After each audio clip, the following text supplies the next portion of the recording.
Era um tempo de turbulências na política e na economia. A inflação acumulada em um ano chegou a 80% e as riquezas do país estavam encolhendo.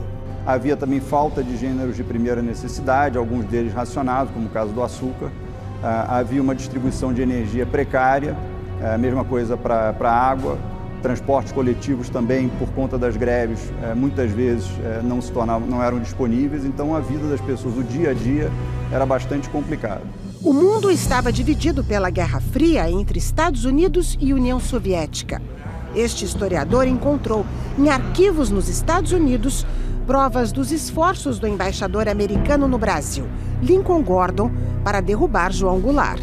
Lincoln Gordon teve uma importância muito grande no convencimento do Departamento de Estado da tese segundo a qual João Goulart daria um golpe, criaria uma república sindicalista e, por ser um personagem politicamente frágil, os comunistas tomariam conta dessa república sindicalista. O temor de que Jango desse um golpe de esquerda aumentou depois do comício de 13 de março no Rio, quando o presidente prometeu fazer as chamadas reformas de base.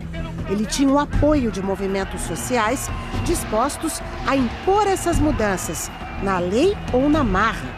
O Comício Central do Brasil foi organizado por um grupo de sindicalistas, comunistas e trabalhistas, né? E ali ele vai se aliar às esquerdas no sentido de pressionar o Congresso Nacional para aprovar as reformas. Parte da população foi para a rua contra o governo de João Goulart, com o incentivo de políticos de oposição, como o então governador de São Paulo, Adhemar de Barros. A primeira Marcha da Família com Deus pela Liberdade aconteceu no centro de São Paulo e passou pelo Viaduto do Chá, no dia 19 de março de 1964, arrastando cerca de 400 mil pessoas. O sentimento mais comum era o medo de mudanças que aproximassem o país de um regime comunista. Mas muita gente que estava aqui não imaginava o que aconteceria depois. Um golpe de Estado, sucedido por uma ditadura militar, que duraria 21 anos. Este telegrama, enviado para a Embaixada Americana no Rio, marca o início da Operação Brother Sun.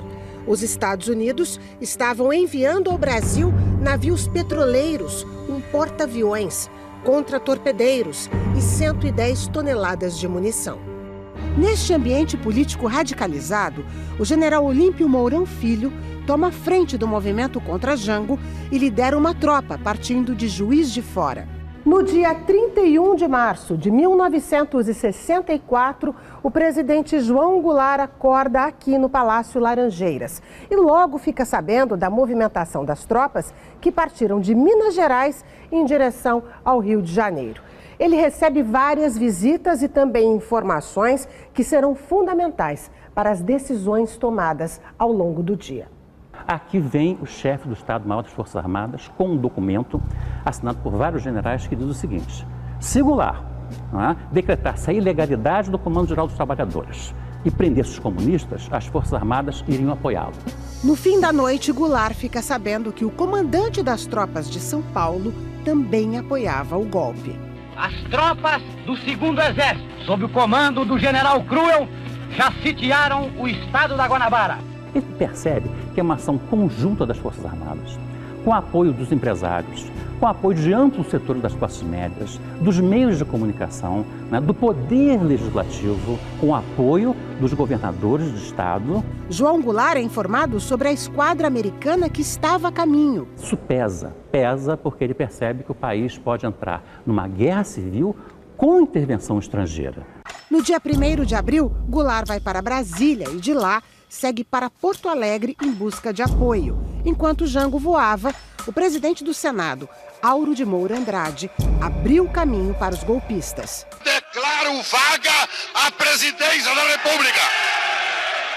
Ou seja, houve uma operação militar, de um golpe, mas também houve um golpe do poder legislativo ao depor Goulart. Estão no território nacional. E logo depois, o Auro Moura Andrade imposta na presidente da República o Ranieri Massiri, o presidente da Câmara dos Deputados, na linha de sucessão, com a presença, com o endosso do ministro do Supremo Tribunal Federal. Ou seja, houve um golpe do poder legislativo endossado pelo poder judiciário. E logo a seguir o governo norte-americano reconhece o novo governo.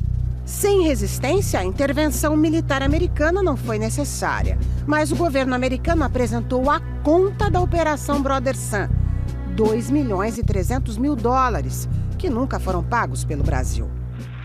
Em 11 de abril, o general Humberto Castelo Branco foi eleito pelo Congresso Nacional e assumiu a presidência da República. Os militares tinham prometido entregar logo o poder aos civis, mas ainda vieram mais 4 generais e 17 atos institucionais. Governo baixa novo ato institucional. Mandatos políticos são cassados.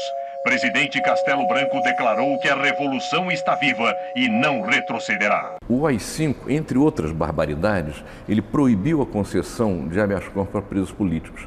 Isso foi o sinal verde para a tortura, porque você era preso e ficava preso pelo tempo que os carcereiros, os militares, quisessem, nas condições que eles quisessem.